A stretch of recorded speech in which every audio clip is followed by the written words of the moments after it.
भोसले व त्यांचे सहकारी कर्नाटकात मोहिमेसाठी गेले आणि आताच एका खंडोबा सरदारासाठी बेपान झाला.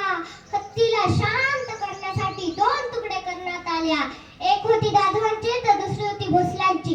दाधवांच्या तुकडीचे नेते होते दत्ताजी जाधव आणि भोसल्यांच्या तुकडीचे नेते होते संभाजी भोसले. जिजाऊ मातांचे भाऊ. हत्ती राहिला बाजूला. संभाजी भोसल्यांकडून चुकून वार झाला तो दत्ताजी भोसल्यांवर.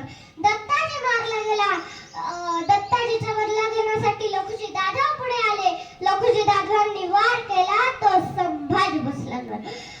संभाजी मारला गेला. दाधवांची माणसं रडत होती दत्ताजी मेला म्हणून आणि भोसल्यांची माणसं रडत होती संभाजी मेला म्हणून. अरे पण जिजाऊंनी रडायचं कोणासाठी?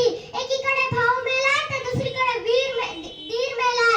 जिजाऊ रडत होत्या नादानं महाराष्ट्रासाठी.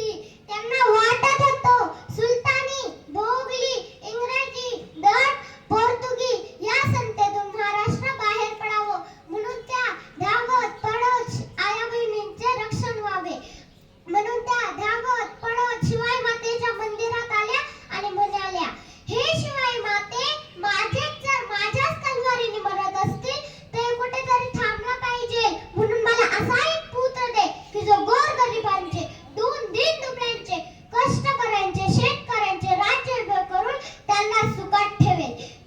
निरक्षर मराठ्यांचा इतिहास सुवर्ण अक्षरांनी लिहून ठेवावा असा ओजस्वी आणि तेजस्वी इतिहास याच मातीत छत्रपती शिवाजी महाराज आणि संभाजी महाराजांसोबत घडला.